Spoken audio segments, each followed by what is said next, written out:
Welcome to the Well Path podcast, where we sit down with experts and entrepreneurs across fitness, nutrition, mindfulness, and spirituality, offering you an inside peek at building a business and a life that is truly aligned.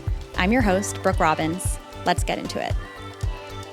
Christina, welcome to the show. So Christina and I met relatively recently, but quickly became fast friends. And one of the things that we have in common, among many other things, is that we've both been through these sort of like burn it to the ground periods of reinvention. And I actually want to start there because we met relatively recently. So I only know this version of you. Which is crazy. Which is crazy. Yeah. For anybody else who might be like just meeting you now, I'd love to start with like, who is this version of Christina? And walk us through what brought you here. Wow. Okay. Big question. So I think this version of me, I was actually thinking through this because I knew you were going to be like, introduce yourself. And I want to introduce myself in a kind of like nuanced context, not just business wise. I would say foundationally, the most important thing to know about me is that I'll be 5 years sober in April. That's like the foundation of everything I am, everything I have. I am intensely spiritual as of recently.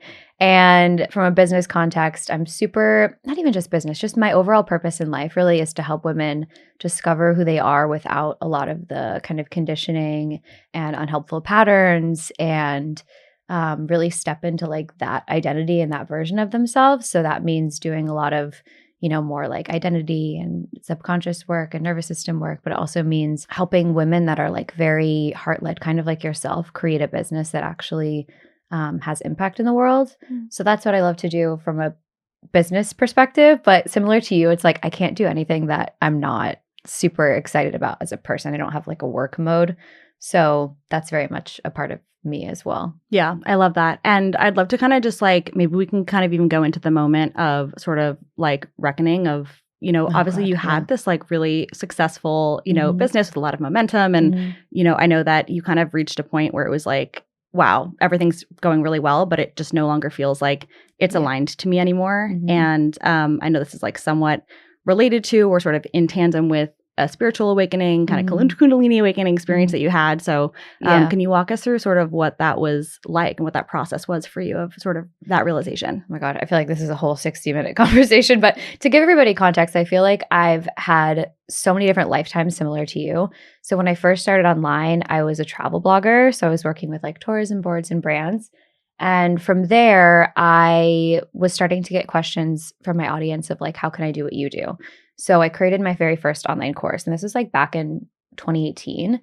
And I feel like the thorough line of my entire story is that I never really know exactly what I'm doing. I just like start and figure it out along the way. And so I like launched an online course. The first time I launched it, it was like in a Google Drive, like videos in a Google Drive, had no clue what I was doing.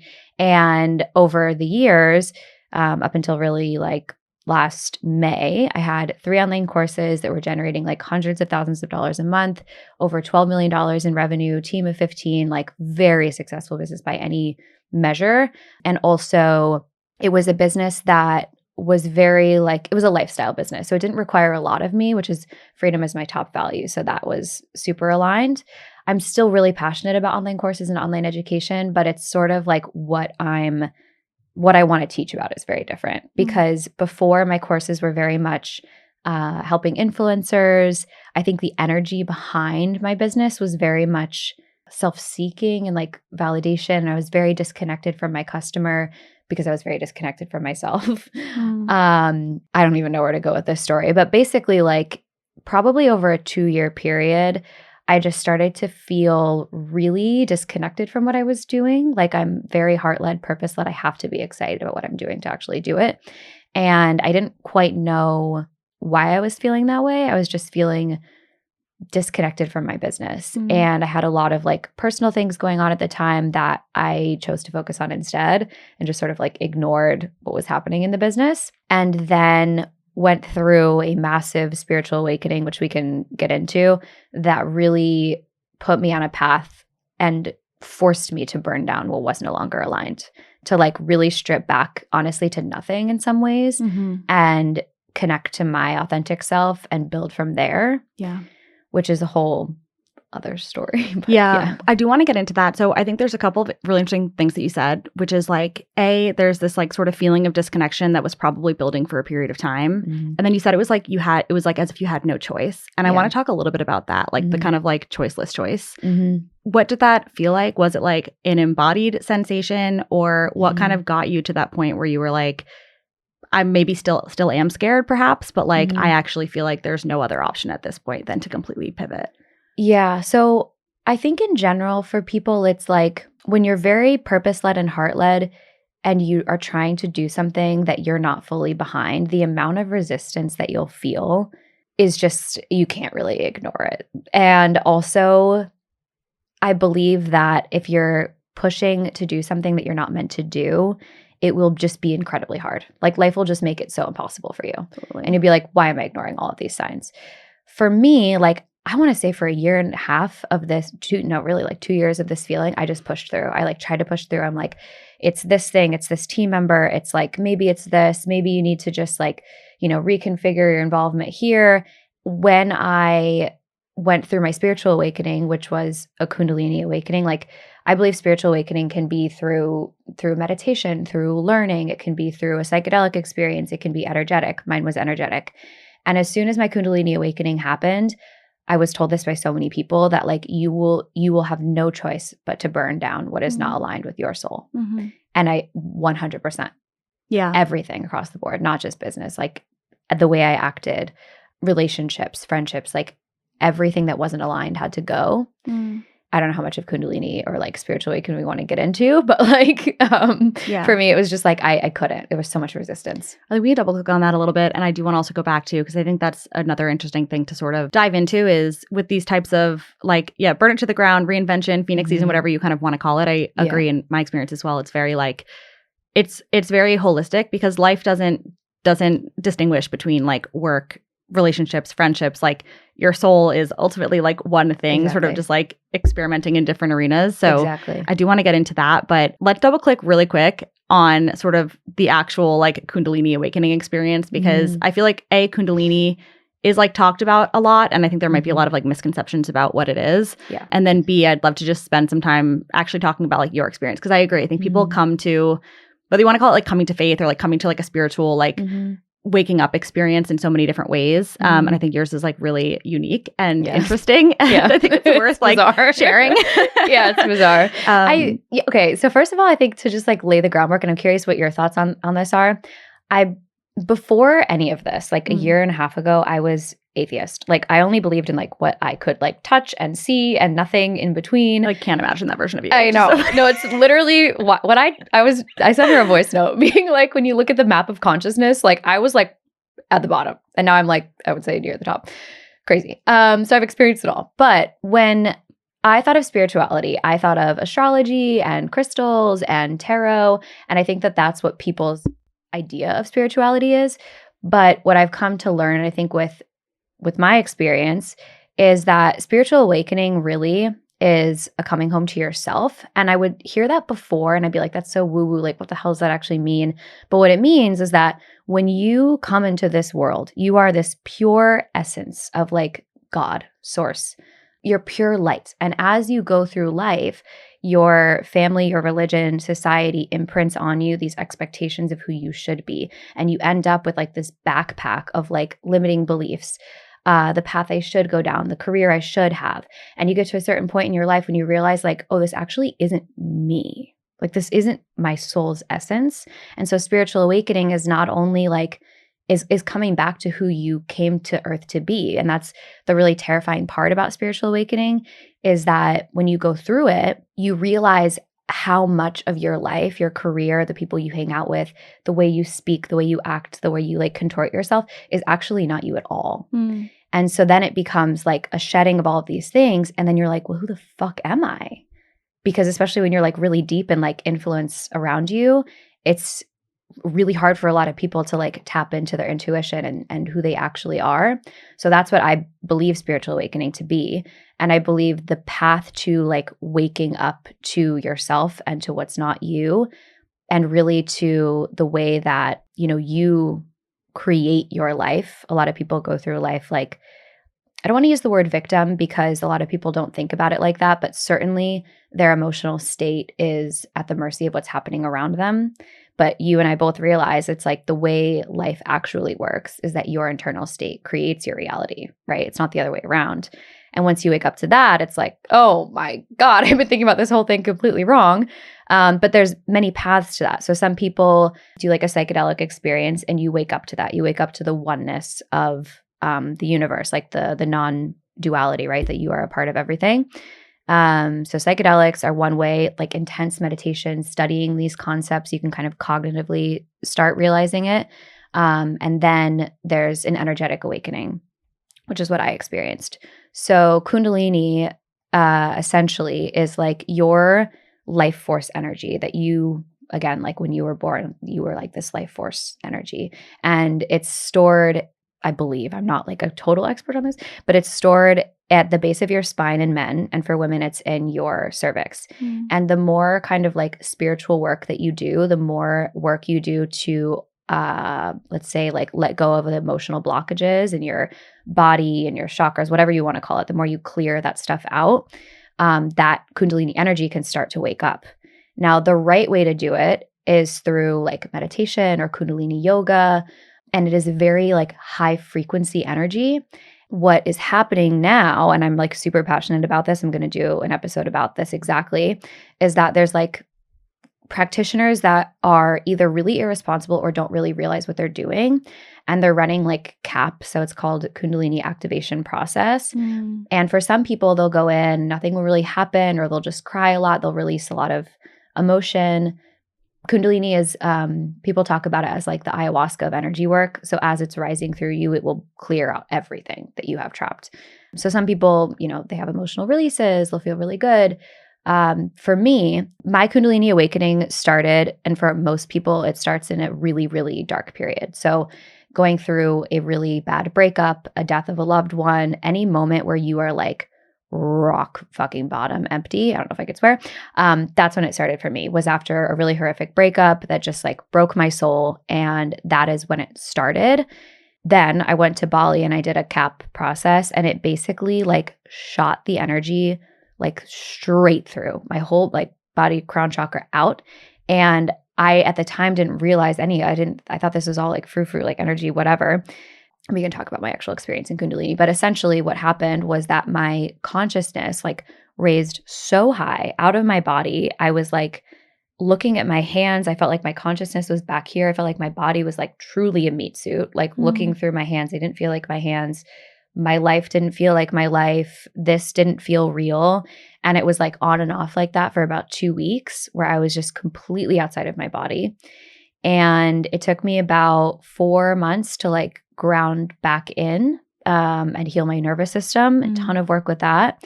But what happened from that is that I woke up spiritually. Like all of a sudden, like all of this information just was like downloaded into me. And it's completely changed my life on the other side of it because I'm so much more like high frequency of a person in general. But it was really challenging. And people, be careful what you ask for. Yeah, it's a really intense experience. I do want to talk a little bit about that though, because I think it's like helpful to ground it for people as well of like, and I resonate with so much of what you said of just like the way that like you perceive life and live life on a day-to-day basis being like dramatically different. But I want to talk about like for you, what does that look like? What is that like? How do you actually go about your day and like your life differently than before you had this experience? Yeah, I think, oh my gosh, so many different ways. But one of the biggest things I would say is that I've worked a lot on my nervous system. And with that, it's like when you are a higher frequency person, I believe there's some correlation with having just like a more regulated nervous system to be able to like hold the capacity of it. But because of that, I think I'm super like self-contained and not really influenced as much by the world. So before, in my entire life, before any of this, I would use like men, validation, money, external things to like make myself feel calm and safe. But now I make myself feel calm and safe.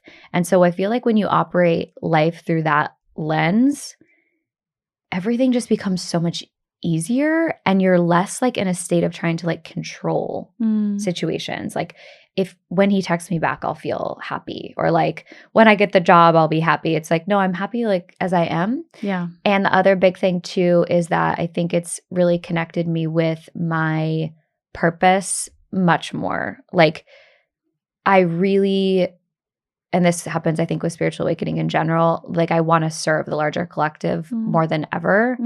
And now that I'm operating from that perspective, it just feels like, and you'll get this with your content, like it just feels like I'm constantly creative, like constantly just like the universe is like, create this content. Somebody needs to hear it. Create this content. Do you know what I mean? I do. And so that's been like a really special kind of like, I don't want to say like gift, but sort of that's been unlocked in all of this. So yeah, does any of that resonate with you? I think it's definitely a gift. Yeah, I love that you actually mentioned this part about creativity, because this is something I've been thinking about recently. I've had a couple of experiences recently where I think we've talked about this a little bit. Like I am actually like a non-specific manifester in human design. So I like don't use visualization that much as a tool, just because of the way that like I just know that like the way that I manifest is a lot less specific. It's more like energetic. Okay. But I've had a couple of experiences recently where I've like had these really intense visualizations during meditation and they've come to fruition like almost immediately, like within a 48-hour period, which has never happened before. And as I was reflecting on these examples,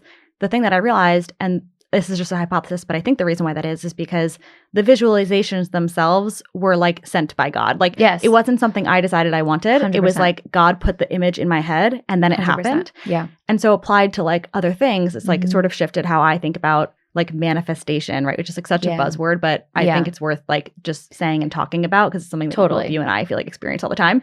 100%. Is like, it's funny. Okay, so I'm not traditionally religious, but my dad is very religious and I like have like I'm very spiritually curious, right? Yeah. One thing that he always says, I think it's it might be a quote from the Bible, but like the way that he phrases it is like, if you something along the lines like if you trust and follow God, like he'll give you the desires of your heart. And he talks about how that line is misunderstood. The reason why that is because the desires of your heart will change. And it never really clicked for me, but recently I've been reflecting on this in the context of what he says and I'm like, oh yeah, it makes sense. Like the desires of your heart will come so much more quickly when they're actually like in line with your purpose and what your soul wants to do and what God wants for you. Yes. And so for me, it's like flipping the script of like, okay, it's almost like when I'm in meditation, rather than saying like, oh, I want to manifest X because that's what like my ego wants. It's like, God, like, what do you want for me? Yeah. And then like, send me that. And it happens so much faster because it's actually like in alignment with your soul's purpose or mission or whatever it is. 100%. But when you're operating from your ego, it's constantly like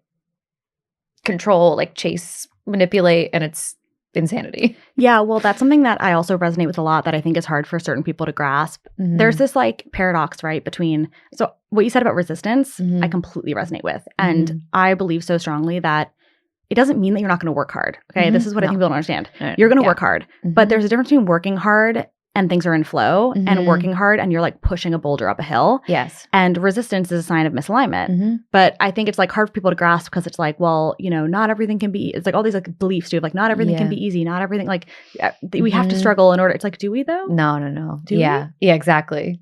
Those are such limiting beliefs of like work can never be enjoyed or like it always has to feel hard or like money's scarce. That's like, again, it's all the conditioning that you heard from your parents or from society. Yeah. But I agree with this. There is a misconception with that. It's like people think they can manifest and it'll just like come in. There's so much work involved in this podcast, even though it's aligned with what you're doing with my content. But I think the difference is that it feels exciting to you. Yeah. And you feel like truly lit up and in flow. Yeah.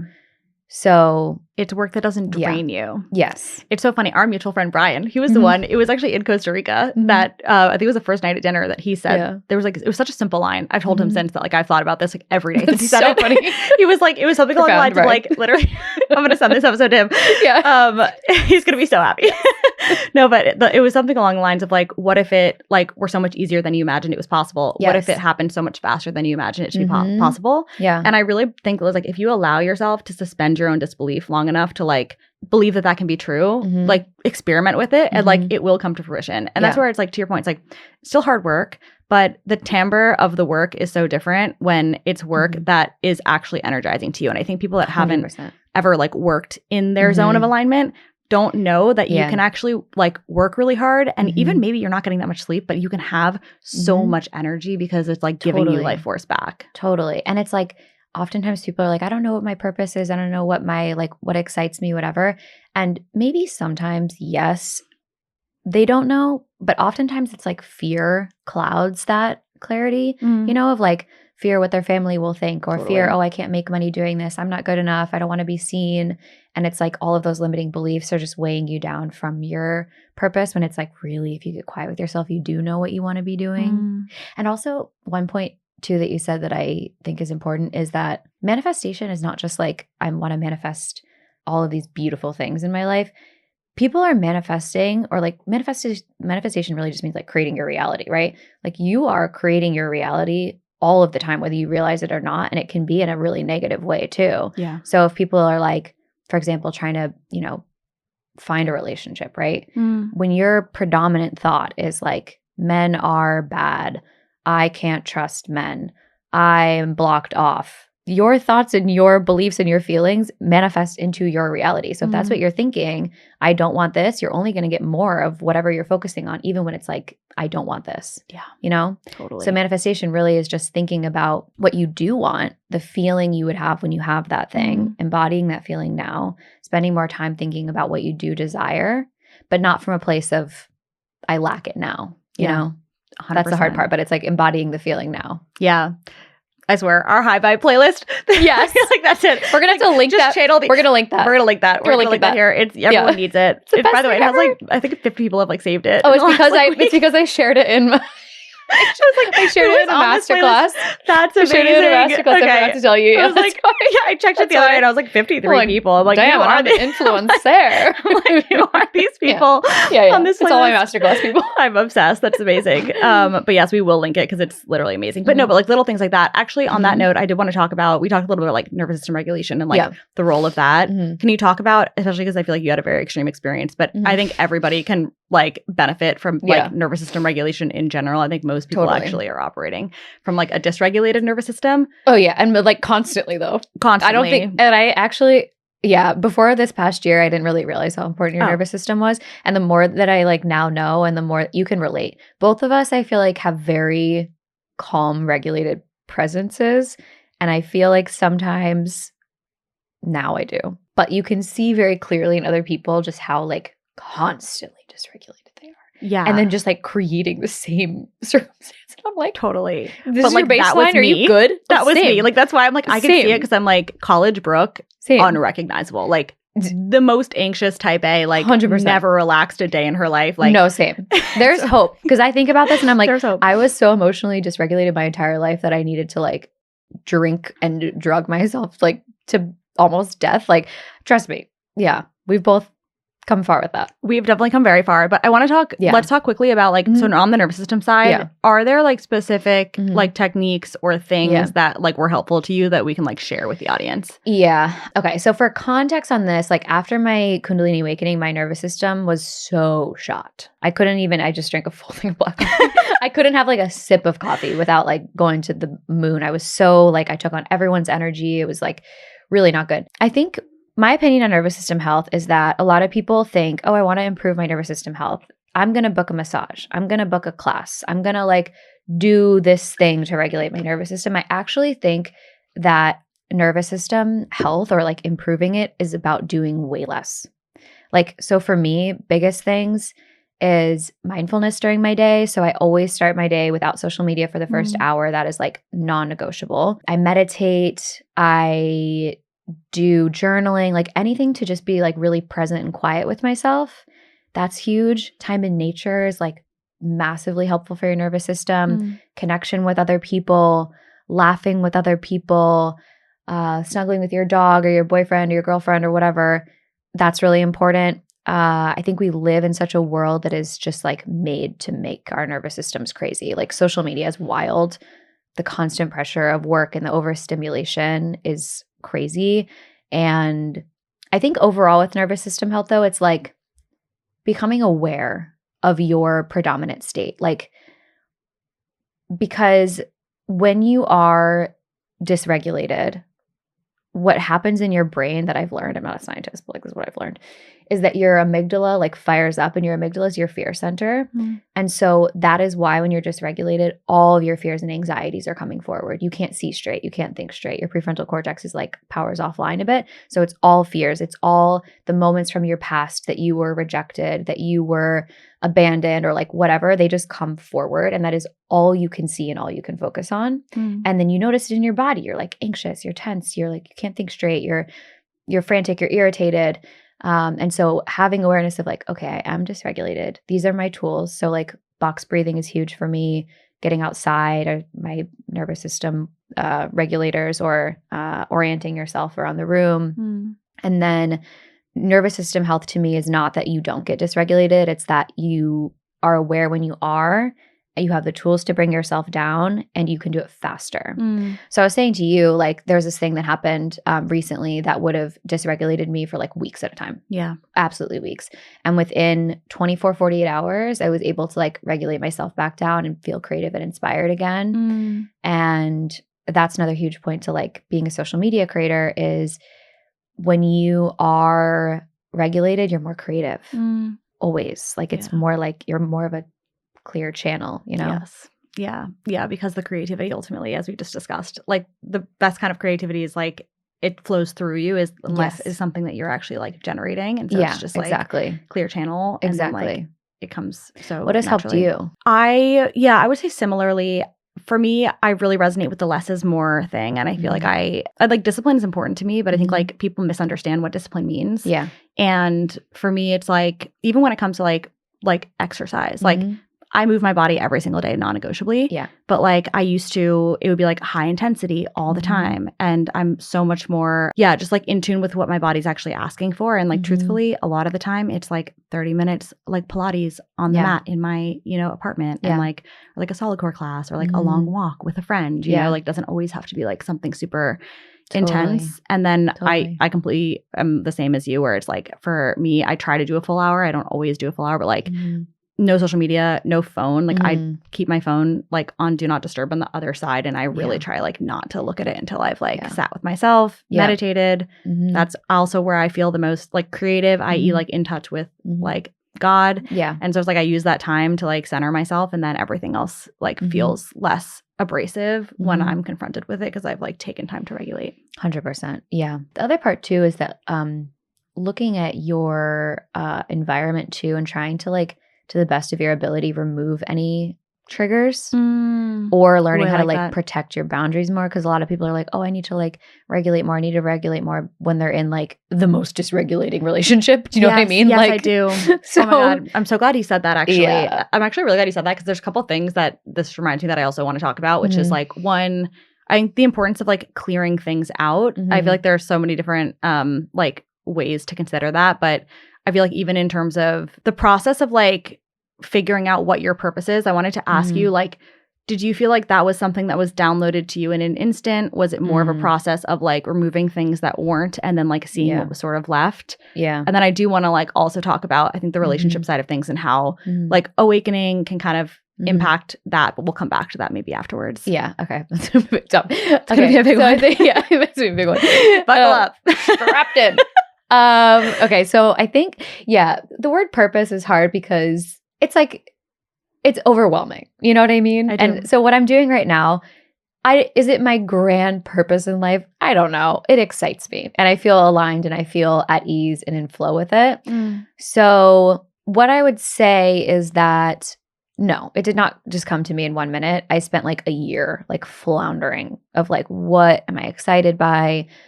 What am I excited by? And I think the biggest tip that I can give people is that what I wanted to do during this period was like wait until I had full clarity to take any action.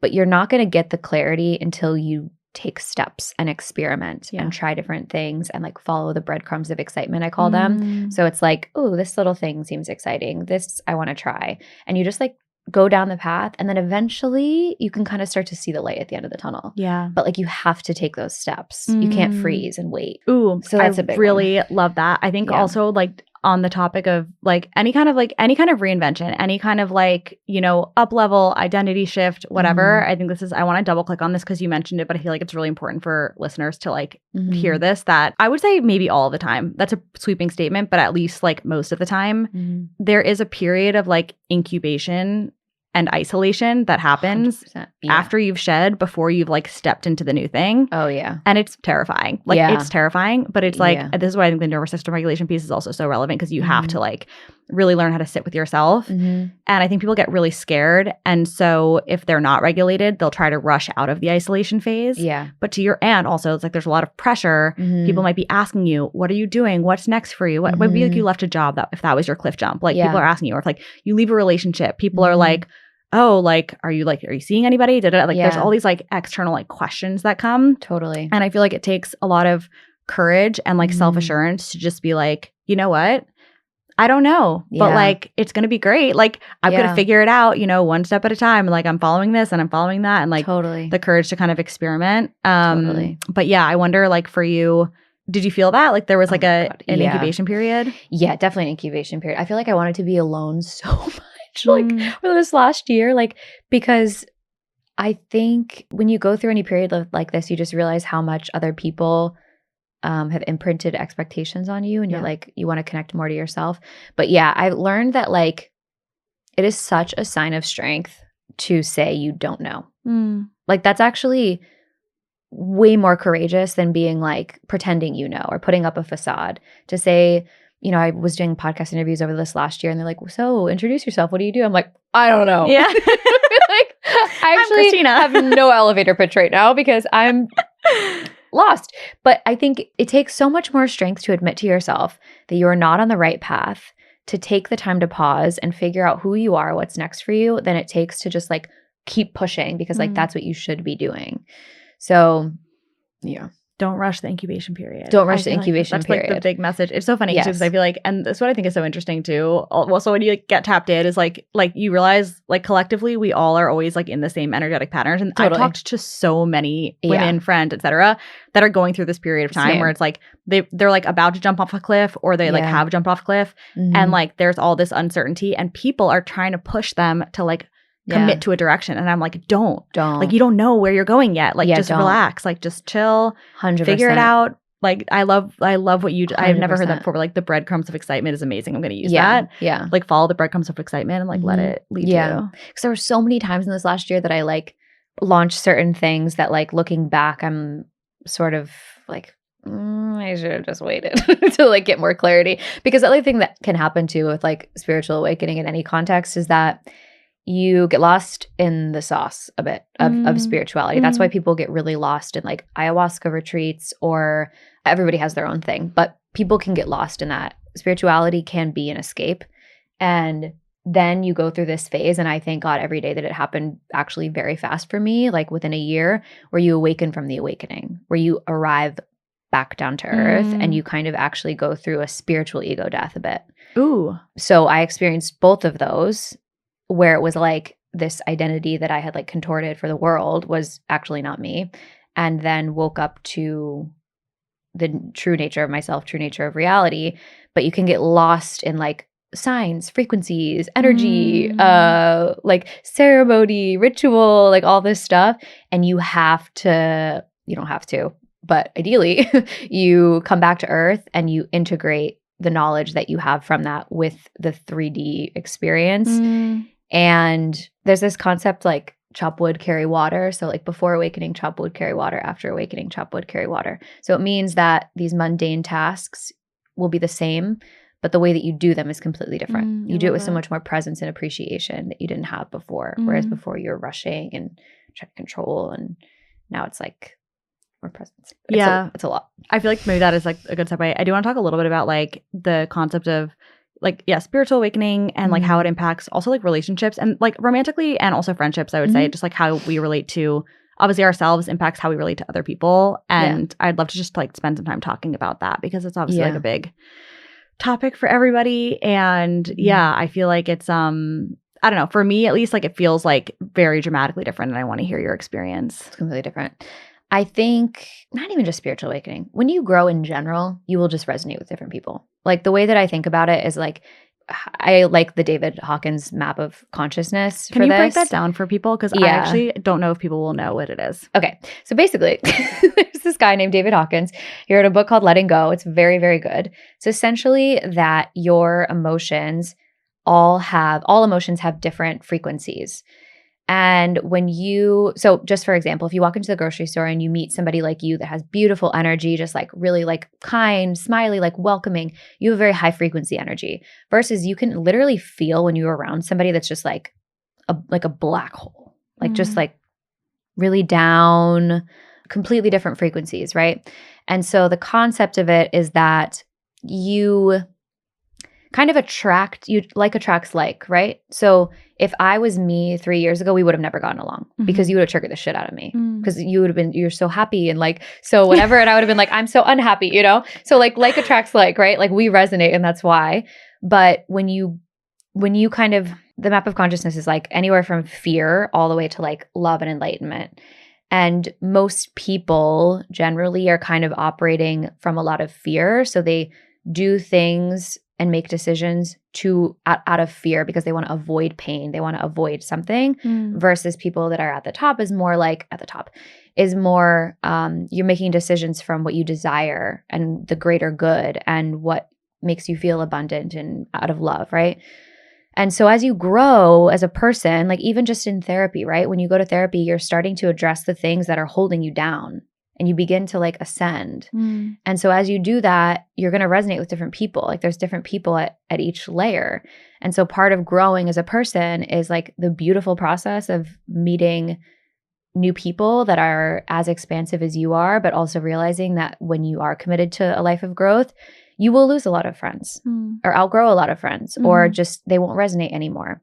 And that's romantic relationships, that's friendships. And also, to be honest, they won't want to be around you, because you're the ultimate mirror. So that hopefully that is a clear explanation. That was actually like a beautiful explanation. Was the first time I've ever explained that. That was actually so beautiful. Okay, and it makes me like want to go like look at the like pyramid graphic and like memorize it. Yes. I really loved that a lot. Yeah, thank you. Yeah, thank you for that.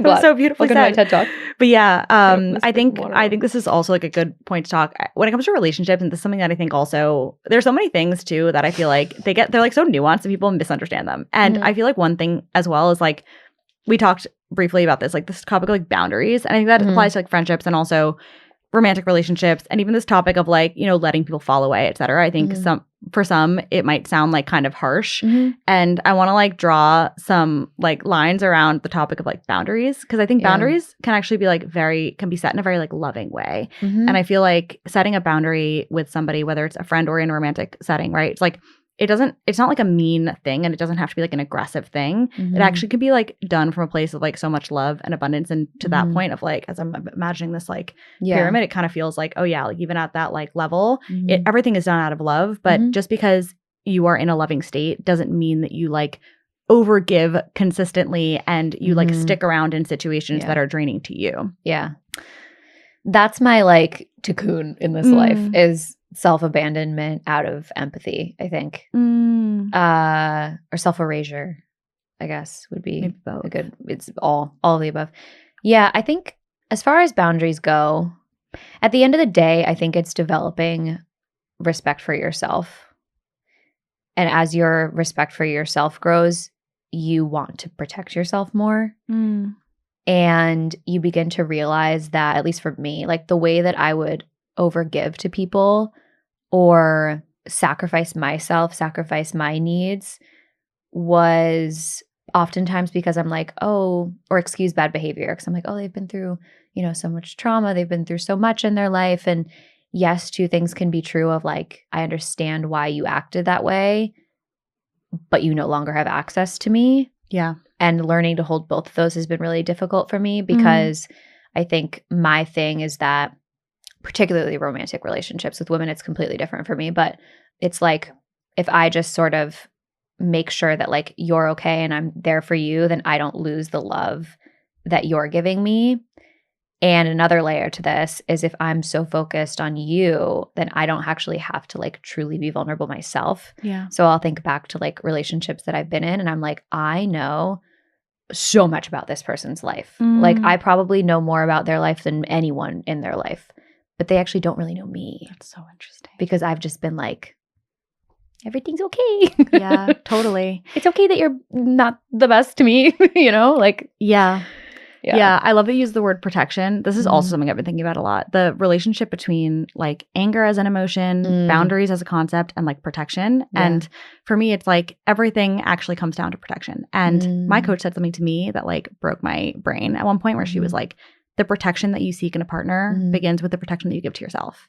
Yeah. And like I was not protecting myself at all inside of my relationships. Full body chills. Yeah. Like when she said that to me, I'm telling you, like even like thinking about it my again, whole brain like, just like sizzled. Yeah. That was we're crying. Yeah. Yeah. But I think about it all the time. Just for anyone listening who might resonate of maybe like themes of like if you tend to self-abandon inside of relationships, if you tend to look after everybody but yourself, like it's good to be giving. It's good to be caring. But like everything, as we talked about before, ultimately like what comes from within is reflected without. And so if you haven't learned how to protect yourself, protect your energy, protect your boundaries, and part of that is clearing things out, shedding things, removing access lovingly, but like lovingly removing access to certain people that like trigger you in a negative way, not in like a mirror not way, in a growth like, way, in like a not growth way, like removing that access, like it's loving to yourself, you know, and you have to learn to do that if you're going to expect somebody to provide that back to you and reflect that back to you in a relationship. Yeah. And I feel like that's one of the most important things that people can understand about relationships is that whatever you're upset about is your creation. So like if somebody is not emotionally available to you, first of all, how are you not emotionally available to yourself? Like that's a huge thing I've realized with myself. And why are you putting up with that? It's not about that person. Right. It's about like what in you is creating that. And also realizing that, first of all, no one is going to be good enough in the dating context. No one is going to be good enough for the person who is not good enough for themselves. No one can give love that they don't give themselves. No one can support you if they're not supporting themselves already. And so it's like, it's all just our creation at the end of the day. And people go around like, it's this person's fault. Maybe if I just like cycle into a new relationship without doing any work. Yeah. You'll always be shown yourself. Yeah, 100%. I think that's the thing is like too, it's everything is a mirror and like you're never stuck. I feel like these are the two things. Like everything's a mirror and you're not stuck. So you can come up with a million reasons why, like if you're unhappy in your relationship and you've tried to change something, you can come up with a million reasons why it's like somebody else's fault. But at the end of the day, to your point, it's like, why are you still in that? Exactly. You know? Yeah, what in you is creating that? Yeah. What's familiar like to you in that dynamic? Yeah, exactly. Oof, yeah. I'm like sips water. Ooh, yeah, sips water, drinks tea. Honestly. Woof.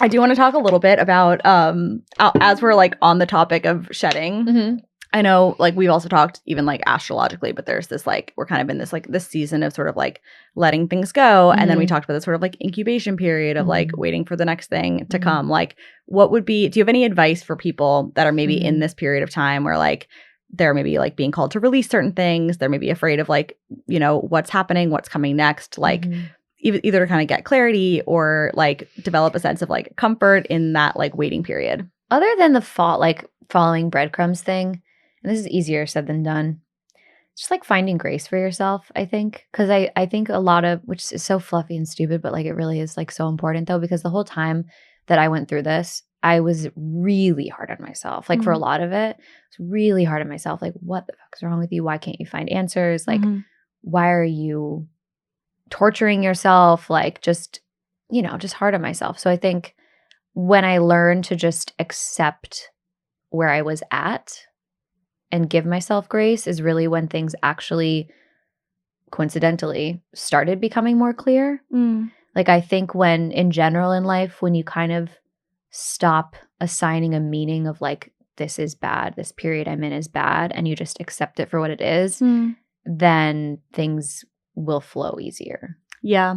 It's so interesting. So many of the things that you're saying, as you know, I've been in this Kabbalah course, and it's just like, it's so interesting how all of these different like methodologies, they all ultimately just like give the same message with different words. Like 100%. Even with the like map of consciousness that you mentioned. Like in Kabbalah, there's this concept of, I'll probably butcher the names, but like there's like, I forget what the Hebrew name is, but there's this like lower level of consciousness, which is like very ego driven, very I'm a victim, everything's happening to me. Yeah. And there's like Ruach, which is kind of in the middle. And then there's this like upper level Neshama, which is like, you're like at soul, like, you know, like soul level consciousness, everything is happening through me. Everything is like, you know, divine. And it's just like really interesting to hear those patterns like reiterated through these different like it's all the same. It's so interesting. It is really interesting. Yeah, it's all the same. I was talking to a guy recently and he was saying like, you know, it's so interesting that you've never done psychedelics because I've done ayahuasca a few times and he's like, I have the same information that you got. Like my awakening, my energetic awakening, like I said, just downloaded me with all this information. It was bizarre. Yeah. And people have the same experience. Yeah, through like psychedelic experiences. Through psychedelics or through studying Kabbalah or through whatever it is. Or like deep Buddhism meditation. Or whatever. Yeah. Yeah. It's all the same shit. 100%. It's all the same shit. Yeah. That's really interesting. Yeah. And in terms of like, just coming back to the kind of like the Kundalini thing and sort of, you mentioned that like it took you like a while to re-regulate your nervous system. Do you feel like you're back to like a baseline or do you feel like you just like operate at a different level? Like what did that feel like in your body? I feel like I'm baseline very regulated. And I'm baseline higher frequency, meaning higher on the like scale of consciousness.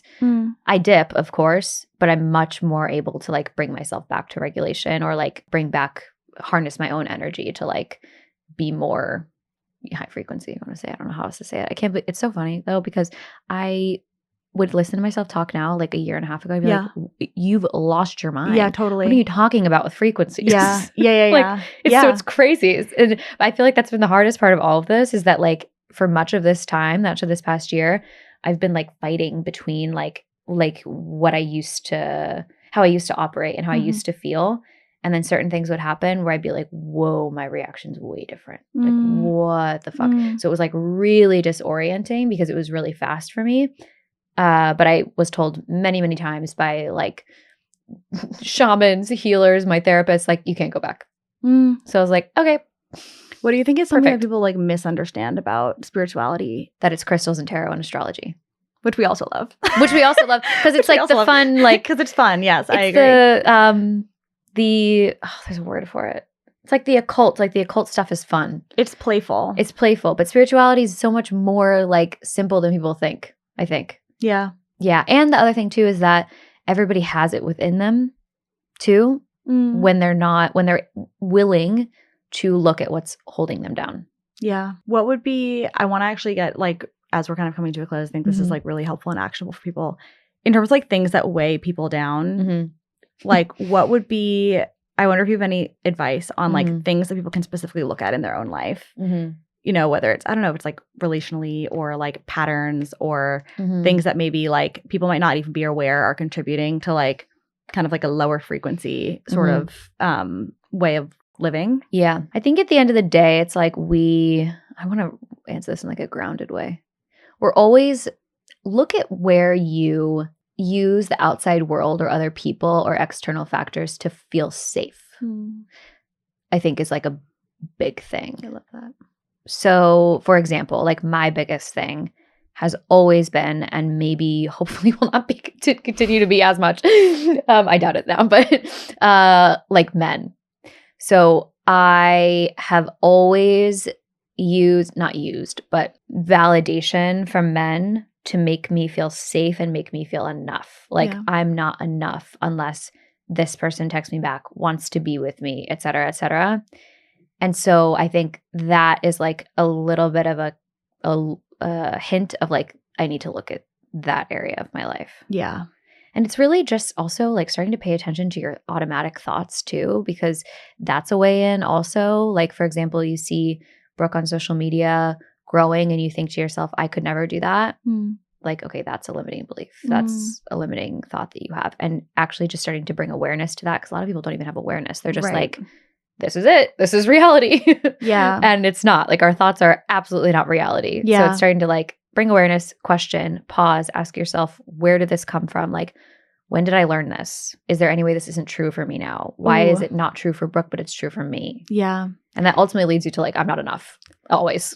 Wow. I love that because that was even like, I think the thing that Brian said that I mentioned earlier, I think the reason why it struck me so much was because it like totally did that. It totally like brought this like belief up to the surface where I was like, oh yeah, I've totally believed that like it has to be really hard and it has to take a really long time to do X, Y, or Z thing. Yep. And when he said that and I was like, ooh, I think the other component of that, which is like kind of goes into like the to be magnetic framework, but I feel like it's relevant. And I feel like both of our experiences just like in life in general kind of like map a little bit to this is like, even like meeting somebody like you, like I think for people, it's like understanding what the limiting beliefs are. And then it's like actively, like proactively, like looking for expanders that prove that to not be true. 100%. And I feel like when you, it's like see to believe, like when you see somebody else doing it, and this is what I love so much about like the TBM framework, because it totally flips like the concept of like envy on its head, where it's like when you feel like, and when you might feel envious about somebody, it's like you flip it and you're like, oh, that's awesome because that means it's possible for me too. 100%. You're like, thank you, universe. I will take some of that. Like, please sign me up, you know? 100%. 100%. Because other people, it's just showing you, you know, at the end of the day. And it's also showing you more of what you want too, which is great.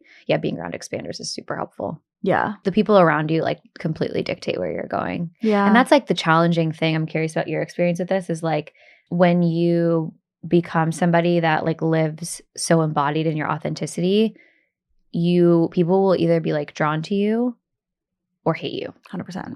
And there's no in between. Yeah. Like there's constantly like, not because of anything you have, not because of anything whatever, but just like who you are, you attract a lot of envy. Yeah. I couldn't agree with process. that more. I couldn't agree with that more. And that's why I think also it's like, so like the nervous system regulation work, and then also exactly like you said, really getting clear. And I had the same, by the way, reckoning. It's so interesting. We were like on opposite sides of the world, yes, like having the same reckoning. Because like when I was in Dubai and all like my whole life was like burning down, basically, I had like a couple of experiences that sort of shone a mirror back to me where I was like, oh, I've always considered myself to be a confident person, but I was like, oh my God, like 90% of my confidence right now comes from external validation in various forms. Yes. Like, holy shit, I didn't realize that. Like, I thought that this was all internal, but it wasn't. And like something gets pulled out and like it kind of all comes crumbling down. Yes. So it's like 100%. And thus begins 100%. The journey. Yeah, exactly. Like, building it up. So it's like now I'm like, I'm not saying I'm not affected by anything. Don't get me wrong. It's like obviously like if someone like writes a hate comment, like it hurts for a second maybe. But like for the most part, I kind of accept it as like, to your point, it's like there's tons of people that are going to like be attracted to the light. And then there's like also people that are going to be super triggered by it and are going to not like it. And like you kind of have to just like be cool with it because you're good with who you are. It's like 100%. At the end of the day, if you're in integrity with yourself, like it doesn't really matter. Yeah. And the other thing too is like, so I feel like we both have this ability, but you for sure have this ability is you really see people. And that is extremely triggering for somebody that hasn't integrated the parts of themselves that they're not ready to look at because you see them. Amen. And I see them. I was joking with her the other day because we had this like one conversation and like nothing was said about like this one thing. But I was like, I know she knows and she knows that I know that she knows. I was like, it was just in like a split second. I'm like, we were just like seeing through everything. It was the craziest shit. That's what makes dating so hard. No, okay, I shouldn't say that. Limiting belief.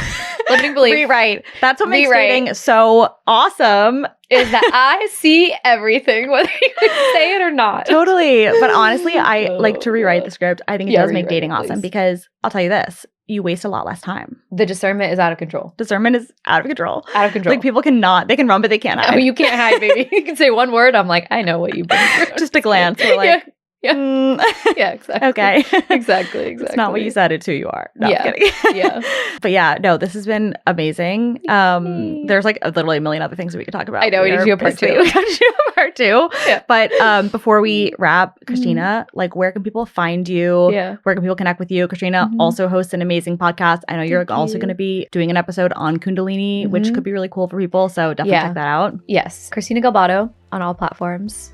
Same with website. And then, the podcast will be hopefully doing a Kundalini episode soon, which will like ground things into reality, hopefully a little bit more because it's very hard to explain. They sound like a kook. So that's, it was perfect. Amazing. Well, thank you so much for coming on. This was so good. This was so great. Yay.